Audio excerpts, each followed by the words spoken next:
राजा और बच्चे की 10 पहेलियों की कहानी। बहुत समय पहले की बात है। एक राज्य में एक न्यायप्रिय राजा राज करता था। वह बहुत बुद्धिमान और दयालु था। उसके राज्य में कोई भी निर्णय जल्दीबाजी में नहीं लिया जाता था।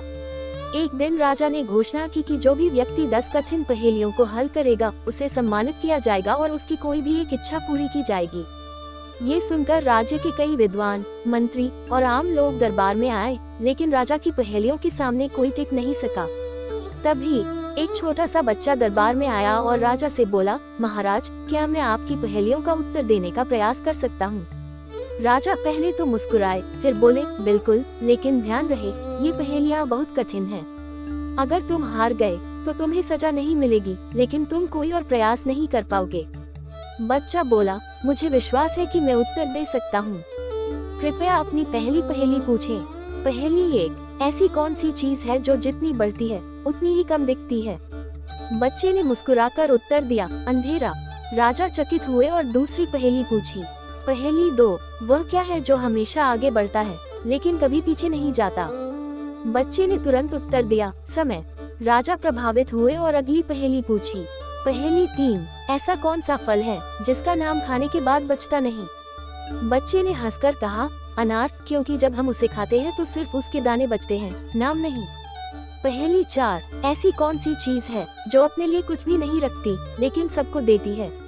बच्चे ने उत्तर दिया, दिया, दीपक, जो खुद जलकर दूसरों को रोशनी देता है।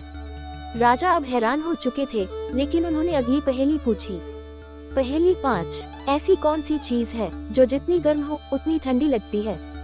बच्चे ने उत्तर दिया, सांस। जब हम सर्दी में सांस छोड़ते हैं तो वह भाप बनकर ठंडी लगती है। अब दरबारियों को लगने लगा कि बच्चा सच में बहुत होशियार है। पहेली 6, वह क्या है जो बिना पैर के दौड़ता है और बिना पंख के उड़ता है? बच्चे ने कहा, हवा। पहेली 7, ऐसा क्या है जो जितना भरा होता है उतना हल्का होता है? बच्चे ने उत्तर दिया, गुब्बारा। पहेली 8, ऐसी कौन सी चीज है जिसे हम तोड़ सकते हैं लेकिन उसका कोई टुकड़ा नहीं होता? बच्चे ने उत्तर दिया, वादा। अब सिर्फ 2 पहेलियां बची थीं। पहेली 9, ऐसी कौन सी चीज है जिसे हम पहनते हैं लेकिन वो फटती नहीं? बच्चे ने उत्तर दिया, परछाई। अब आखिरी पहेली थी जिससे राजा को उम्मीद थी कि बच्चा हार जाएगा। पहेली 10, ऐसा क्या है जो बिना आवाज किए टूट सकता है? बच्चे ने मुस्कुराते हुए कहा, दिल। ये सुनकर पूरा दरबार तालियों से गूंज उठा। राजा ने बच्चे की बुद्धिमानी की सराहना की और उससे उसकी इच्छा पूछी।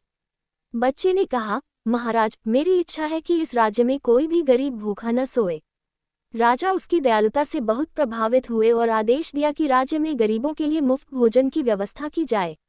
इस तरह उस छोटे बच्चे की बुद्धिमत्ता और दयालुता ने न केवल पहेलियों को जीता बल्कि पूरे राज्य में एक बड़ा बदलाव